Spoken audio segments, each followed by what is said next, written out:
What's up, everybody? It's your girl Carly. Thank you for tuning in today. We are going to talk about extending yourself grace.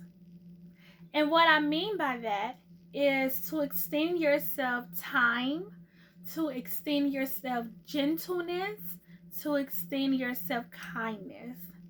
And I say this because it is very easy to extend grace to someone else. I'll give you an example. So, say someone does something, let's say someone is snappy. Like you're in a work environment and this person is snappy. They always snap on you, they always snap on everyone. They're always angry or complaining about something. We all know one person, even if it's not in the workplace, someone is always unhappy and they always have to voice their opinion. Sometimes we extend them grace and we will say, oh, well, maybe they're just having a bad day. Or you know what, maybe something upset them and they have a valid reason. Or you know what, I understand. Which I think they are all good things to say. But when you do one little thing to yourself, all of a sudden you tell yourself, oh, you're the worst person ever. You're such a failure. I am so disappointed in you. I can't believe you did this, right? And sometimes you do need to hold yourself accountable. But I think you need to hold yourself accountable with gentleness, right?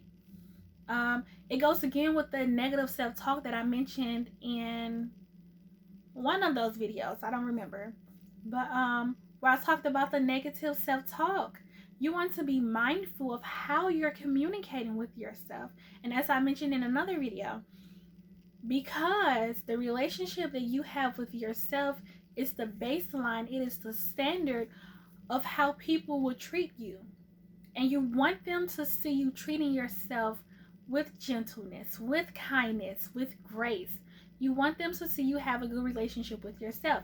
And again, the relationship that you accept from yourself, you're going to accept that with other people. So you want to make sure that you are giving yourself positive self-talk, words of encouragement. And if you do need to hold yourself accountable, then you hold yourself accountable like with the child. Like, you were wrong. You were wrong for that. And you need to feel it. And this is what you need to do to correct it. Because I do believe in responsibility and accountability. But nevertheless, let me give you a quick story because I feel like being transparent, okay? Anyway, so I have, every now and then, I feel like I am a failure. I'll just come out and say it. I feel like I'm a failure sometimes.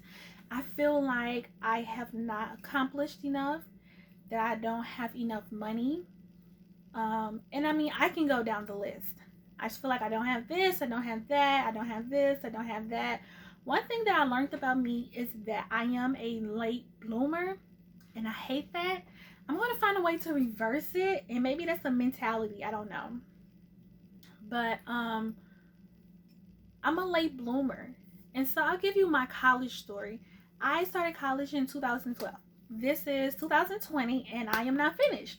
I have my associate's degree. I decided to go back to school this semester, which I just need 2 more years, 2.5, whatever, depending on how many classes I take a semester. I need 2 more years to finish my degree, my bachelor's degree. And I keep thinking, like, or on Facebook around May, around December, you see people graduating, and I will see people graduate. Like my sorority sisters have graduated, and I am so proud of them. I see people graduate who came to school after me. I've seen people graduate who have been in school with me, and sometimes I'm just like, where's my degree? And of course, I know that I've taken several breaks, and I just decided to go back to school this semester. But I have to remember to extend myself grace and say, like, okay, well, you don't have any student loan debt, you paid that off, and so yeah, it took you time because you pay cash, and that's okay. and you're going back and you're going to graduate school debt free, whether it's with scholarship or with your own money. But it's all going to be worth it. And I have to like remind myself that, like, okay, well, you didn't graduate, but you have tons of experience and you know what you want to. At this point, now you have a better understanding of what you want to do. Because when I went to school my freshman year, I've always wanted to be two things. I wanted to be a lawyer, a criminal lawyer. I wanted to be the first black president, female president. I told everybody this growing up. If you knew me, you knew that's what I wanted. And I even practiced law in high school. I was in mock trial. So I was serious, okay? I was in a debate team. I was in DECA in high school. So I knew what I wanted. But freshman year, I decided that was not for me, which was a very big turning point. And now I have a better understanding of who I am as a person, what I like, and what I want to do. And of course, it's always going to change. But for the most part, I know what I want to do. So I have to tell myself that, like, at least you didn't get a degree in photography or in law and you don't use it. So, but I just wanted to share that story with you because I have to constantly remember to extend myself grace and remind myself, okay, well, there is not a time on a degree. Like, it doesn't say 2012 until 2024. It's not going to say that. It's going to say the name of the school, your degree, and it's going to say your name. It may say the date, but that's it. Like, it's going to say your name. So you need to give yourself, you and I need to give yourself grace when it comes to getting to the point that you want to get to. And also when it comes to relationships, especially if you're having like baby fever or you want to get married and you're looking at all of your peers around you getting married and you're like, well, where's my husband? Where's my child? Right? Like, I am literally spilling my heart out to a bunch of strangers. Don't judge me, y'all, okay? But like, you're looking around like, okay, well, she have this and she have that. And that's the thing, like, with comparison, like when they say that comparison is really the thief of joy, it really is the thief of joy. But what I'm telling you, I finally got to a place where I'm okay with being single in this season, because it's a very specific kind of man that I know I want. And he's not your average guy. Like, the way he thinks, he's intellectual, he's very wise.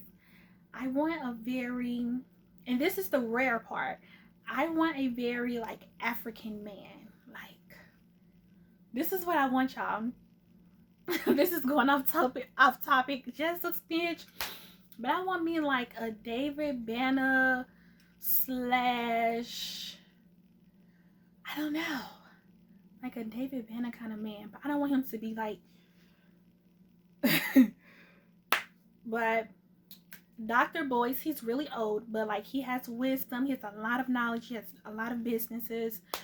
He's like really for the black people. I want, like, you know, that kind of man. Like, he got his own money, he a little hood with it, you know what I'm saying? So a conservative, a reformed a reformed hood gentleman. A little bit of this, a little bit of that. Anyways, back on topic. My point is, I want a specific kind of man. The man that I want at 26 is not the man I wanted at 21. Not even 24. So I feel like it's taken a while. One, because I am becoming the person, the wife that I need to be. And then also, since I'm becoming, I'm learning what I want. And it takes time. So extend yourself grace. It's okay if it takes you 10 years to get rich.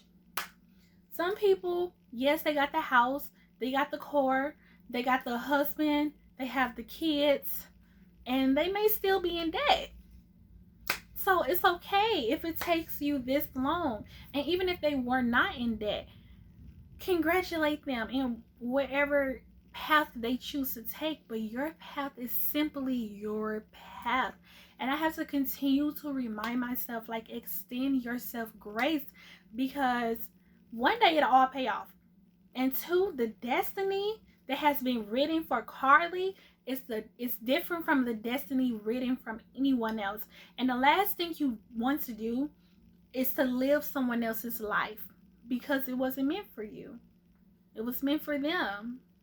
So I just wanted to share a moment and be transparent with you all, and just tell you to extend, be patient with the process.